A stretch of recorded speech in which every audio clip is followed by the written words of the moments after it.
Hey, folks. So, welcome to the 5th episode of the I Am podcast. My name is Dave Kidd. I'm a psychotherapist, and this is my podcast. Today, we're going to be talking about parenting. Today, your job is to picture parenting like a swimming pool. Let's explore.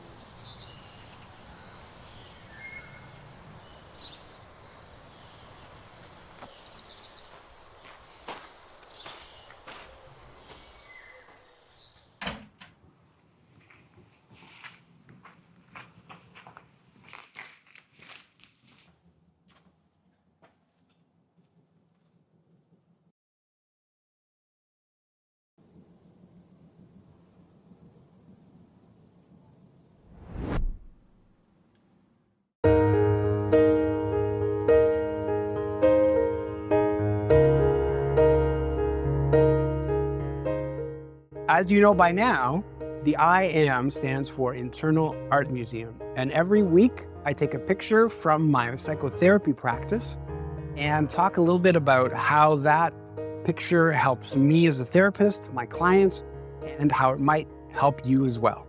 As always, my lovely and talented daughter, Lily, has created a wonderful picture that illustrates the exact concept we're talking about today. So we've got me and we've got a daughter. And I'm pointing to the deep end of the pool because all kids start off in the shallow end of the swimming pool.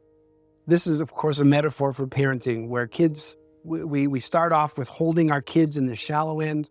And then our job as parents is to get them down to the deep end as independent swimmers. So this is what little old me is thinking about as I'm working with my young daughter in the shallow end. Thinking about the deep end all the time, because that's what parenting is all about. So I've got some very special guests today.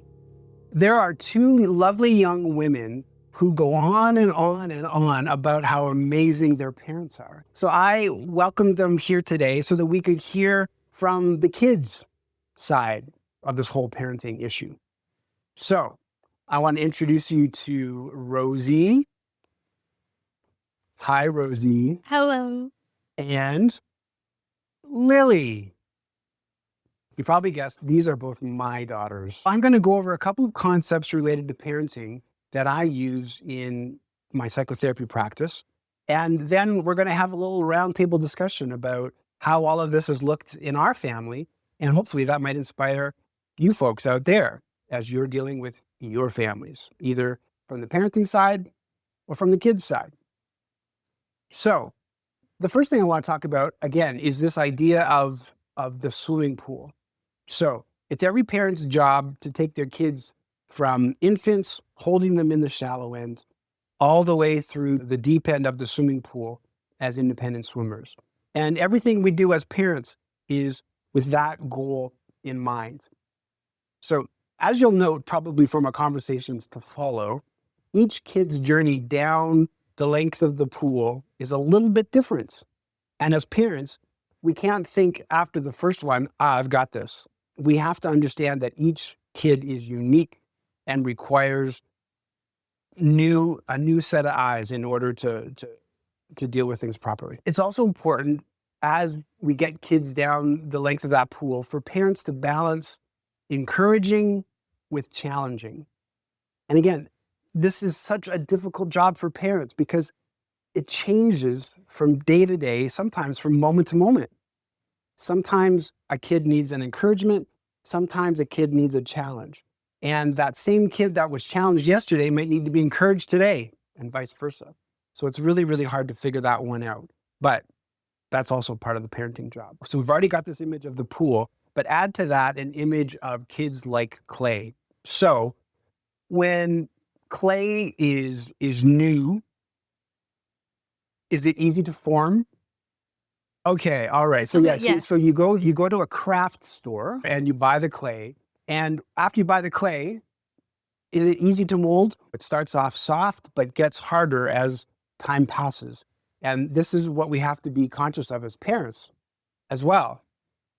I think the lion's share of the hands-on disciplining needs to happen early on.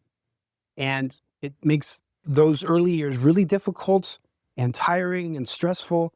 But I think if you do that work early on, it pays off and starts to ease up a little bit as that clay starts to harden. If the clay hardens in well-formed shapes, then you're better off in the end. So I think those are the only ideas that I wanted to throw out before we start talking. All right. So you guys ready to talk?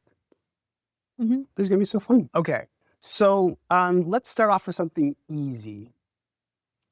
Why do you think I'm such a good dad? Anyone?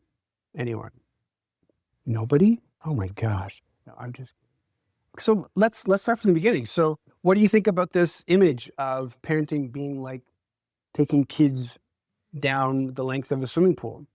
Do you think that fits with your guys' experience? And I am the older one. yes, good point. I am the younger. See, this is really good. This is a really good start. I'm learning things already. So my question still stands. You guys come from the same family, but probably have different experiences being two different kids. And I'm interested here how those experiences are different, and maybe even how you looked at my parenting differently. Do you think that I was different with each of you based on who you were? I feel like I had different rules. I think it's because I was firstborn. Yeah, see, because this is another interesting factor in parenting, is not just different kids, but birth order as well. I have a question for you. Oh boy. A lot of people say that the younger child has less rules. So why do you think that parents make less rules as they learn more? You know, honestly, I think early on in parenting, pretty much everything freaks you out. You're worried about everything. You're worried about ruining your kid all the time. And so you're just really paranoid about stuff, and you want to make sure, you want to be certain. And by the time the second kid comes around, you realize that it's a lot harder to break kids than you thought. And so you end up easing up. You realize, oh, that's not as important as I thought. And so I think sometimes that makes you a little bit more relaxed. So you guys never thought that we were overprotected? No, definitely. That's good to hear. So that's good, because we didn't want to be overprotective. I know, like, oftentimes compared to other parents in the neighborhood, I think you girls were often out in the streets a little bit more than the other kids, out in the playground by yourself. You remember they gave you walkie-talkies? Yeah. So what else was the same or different, do you think, between the two of you? I mean, I don't know. There were different hurdles you had to deal with for both of us because we are different. So like, I don't know what you would consider to be yours, but mine was like anxiety was a big thing, and like nighttime anxiety was a big thing. So you need to figure that out for me, but you didn't need to figure that out for Rosie. What did he have to figure out for you? I'm just a very emotional person. I'm learning, and so I'm not much. quiet with my emotions. Yeah. Probably not as loud as I used to be. That's absolutely true. Yeah. We definitely noticed that throughout the years. And this is something that I've noticed as a parent, is the intensity of those unique qualities has kind of tempered over time. So they're not quite as intense. They're still there, but they're not quite as intense. Why do you guys think that is? Why do you guys think things aren't as intense as far as those qualities you have go? Is it something that you're conscious of and you try to work on your own, or does it just get better naturally? Because this is something I've found in psychotherapy, I've followed clients for years. And one of the really cool things is to see somebody struggling mightily, let's say in grade 8, and then by the end of high school, they've got things together. And sometimes it kind of seems like magic. Like as a therapist, I'm not even sure exactly how it happened, but it happened. So as you guys look at your maturation, do you think that there was a lot of conscious work that went into it? Or do you feel like it just sort of happened without a lot of intention? I didn't consciously necessarily work on it. Okay. So what There were happened? lots of things you told me to do. Yeah, this is interesting. This is really interesting. Now we're getting down to it. I talked about a whole bunch of stuff and told you a whole bunch of stuff. It's good. I remember that.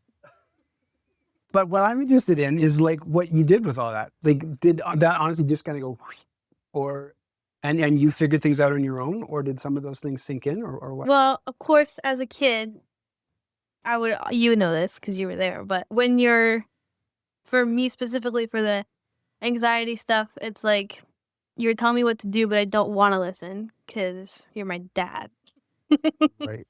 So yeah, definitely now that I'm older, like I remember all those things, and those are helpful now, like the breathing things and the just the things to make you more present, so you're not thinking about the future, and those make sense to me, and so I try to do those things. But definitely when I was a kid, I didn't Right. do it. Yeah. And so I should say too that was in those moments late at night, that was very frustrating and difficult for me as a parent, because I could see that you were suffering, and I didn't know how to help.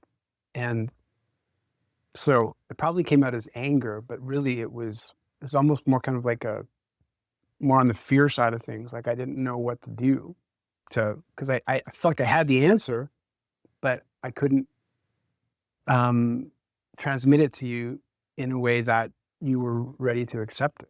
And so we just kind of had to struggle towards a solution together, which we did. But it's interesting that those seeds that were planted eventually bore fruit, but like years later. Mm-hmm. Okay. Well, I was gonna say like basically the exact same thing. Like you tell me stuff and they were right, but I wouldn't listen to you. I wouldn't do it. But then like when I'm on my own or something and I'm trying to deal with something, I'll like think to do something and not really know where it comes from and realize that it works, and then later also realize that, oh right, you did tell me to do that and I didn't listen and I should have listened.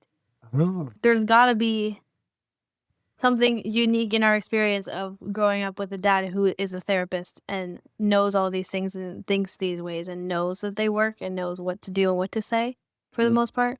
mm, There's got to be a difference between that and even just going to therapy.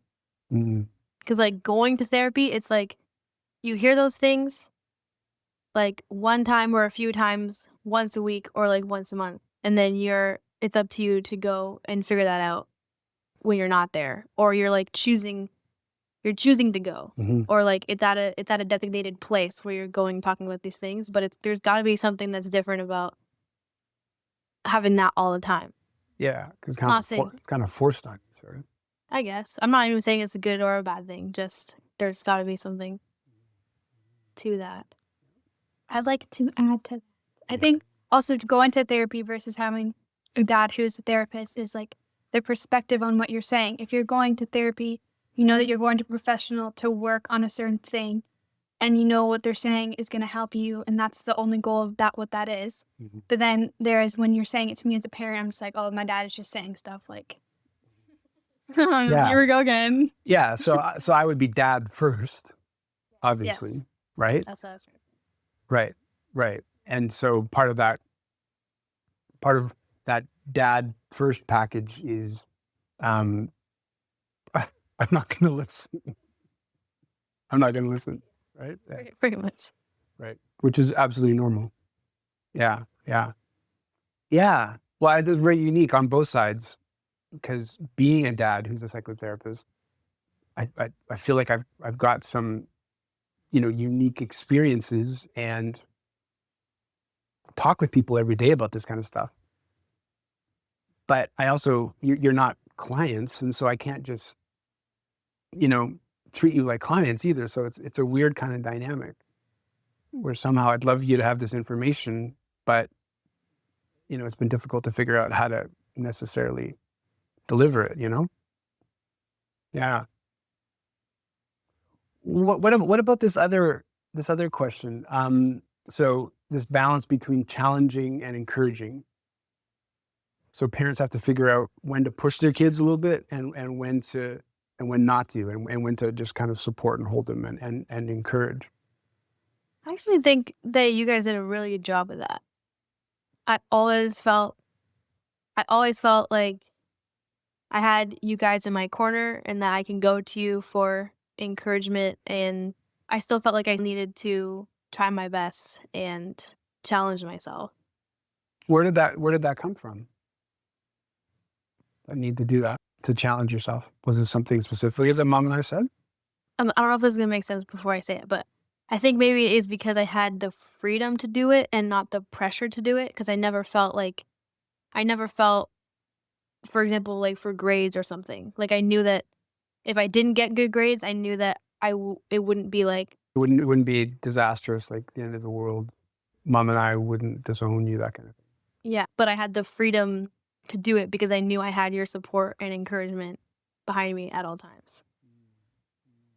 And it's funny because behind the scenes, I can't speak for Mom, but I didn't know exactly what to do. Like I felt like grades were important, but I just kind of knew that if I pushed you, being who you were, you would probably fail everything. Yeah, that's what I mean. I had the freedom to do it. So if you said, if you pushed me, I would probably never do it. Yeah. I'm not proud to say that, but that is the truth. Because here's something funny about Lily, and if you don't want me to say it, I'm going to say it anyway. Okay. So if Lily sensed that I wanted her to do something desperately, or no, if she sensed that I wanted to do something, she would automatically not want to do it. So Yeah. I love golf. So I bought her this cute little golf set and was dreaming about these days when we'd be golfing together. And she could sense this desperation a mile away and wanted nothing to do with golf ever. Sorry about that. Think about kids who want to play golf. Oh, there are plenty of kids who want to play golf. just not my team. And you passed that disdain on to your sister. Yeah, sorry about that. I think you had a good sense of when I just was too lazy and didn't want to do something, but I was fully capable of doing it, and you just challenged me and give me. You wouldn't just be like, "Oh, do it now, figure it out." Well, sometimes when I need to figure out when I need to learn how to figure out things on my own. But I mean with things that are a little bit more challenging, you would give me the steps I needed to get there and help me as much as I needed, but for me to get the most out of it still. And then you also knew the difference of when it just was too much and it wasn't going to be beneficial for me, and I just needed more support and how to deal with it.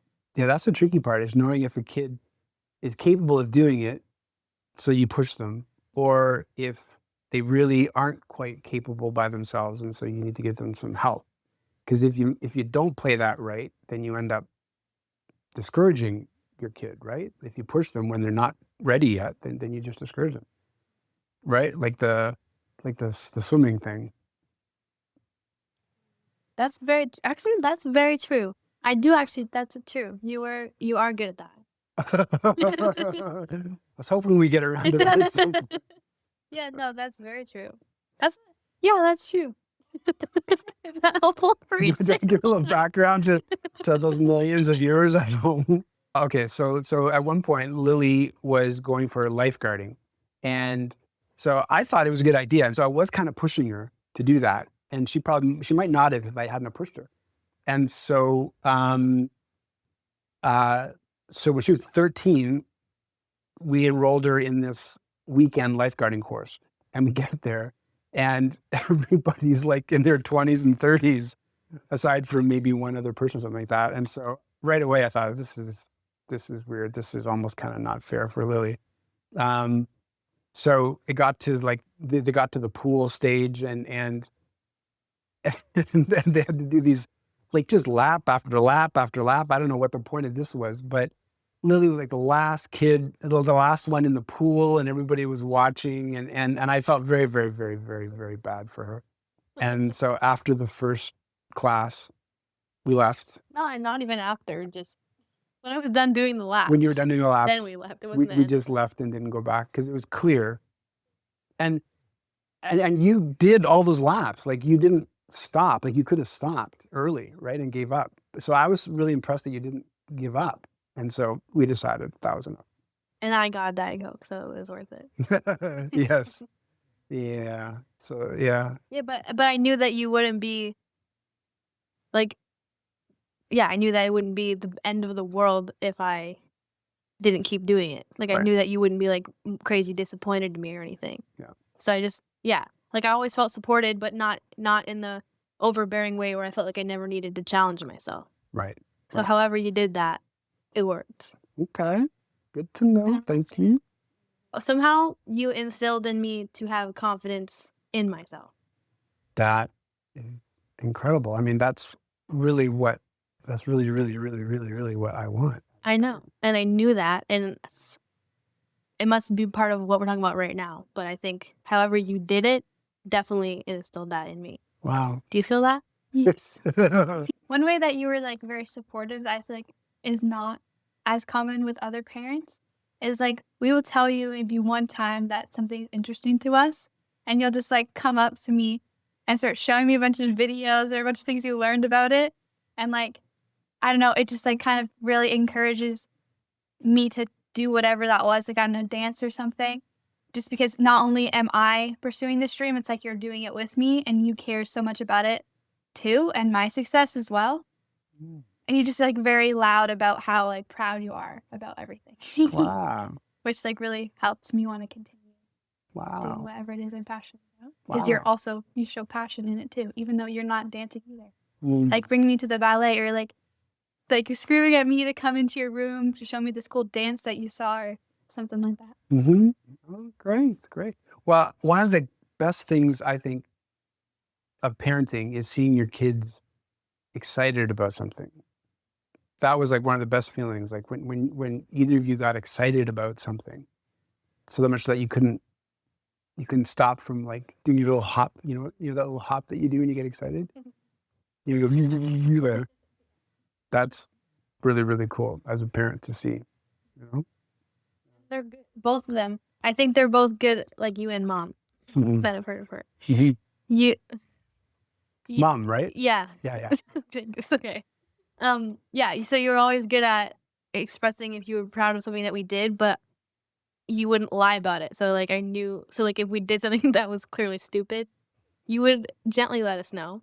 Like one time I did a photo shoot that was not good, and you were like, "So what do you like about this?" So what would anybody like about that?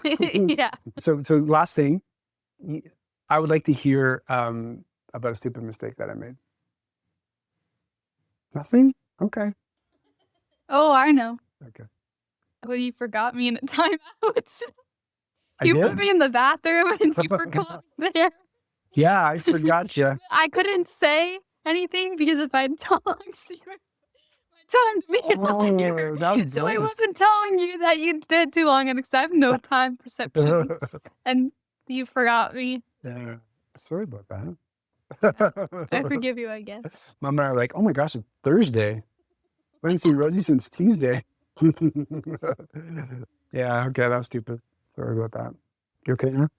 There's one thing that you do is you are good at, well, to an extent, good at knowing if you did something wrong and you will apologize for it. So I remember apologies, but I can't remember what they were for.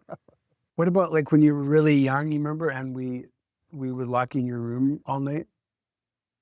Oh my gosh, I have PTSD from that. We didn't lock you in. Yeah, I'm so just they had kidding. those We did like not do that. they had those little cover things where they put a cover on top of the doorknob so that like kids, it's harder, childproof, yeah. So like it's harder for kids to open. Yeah, I have PTSD from and then for like years after, my biggest fear was getting locked in a room. So what would happen is Lily would be like, "Good night, Lily," and then like she'd be out in front of us as we were walking through. Yeah. And so we would say, "All right, this is your last chance. We're gonna have to close the door if you get out again." And then she would immediately come out, and so then we would close the door, and then she would open the door to come out. And so we were never gonna close the door the whole night, but just to make the point. But anyway, I definitely would have done something different because that just didn't work. It just made you more upset. I guess this is part of parenting is like you try stuff and it's like so much trial and error. So we tried, a version of that and it didn't work. And so then we had to try something different. Moral of the story. A kid is being troubling. Fathom a dog, basically. Right. Gosh, yeah, that is true. Yeah, part of Lily dealing with her anxiety was getting Charlie. And then Charlie is my dog. And then buy a dog for the other kid and take it away. And give it to their cousins. Oh, we're out of time. This was really, really interesting for me. And hopefully it was interesting for you folks out there because as you're trying to figure out how to be a parent, the best thing you can do is listen to your kids. You don't have to agree with them all the time. And you may not take what they say and run with it. But you should definitely listen to it and be influenced by it. And if you are mistaken, then own that and change course. So we've come to the end of this, our 5th episode. I won't judge you if you unsubscribe. All right. So we made it to the end of another podcast. Thank you so much to Lily and Rosie for all of your time and wonderful comments. So you can see my kids, both of them, are pretty much in the deep end. And they're doing amazing in the deep end as well. And this is me just sitting on the side of the pool with my margarita, watching them swim. Watching them swim. So let's end it there. And I will see you all here, right here, the next time. Take care, y'all. I don't know if you knew this. I just heard this. I think I read it in the local paper. So there's a there's a cemetery. No.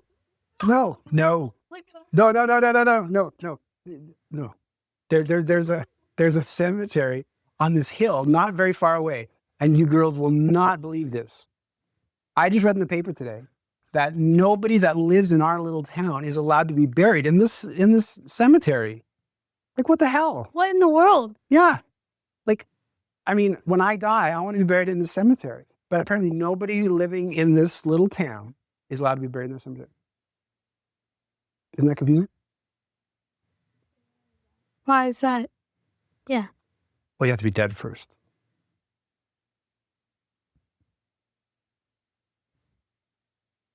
And scene.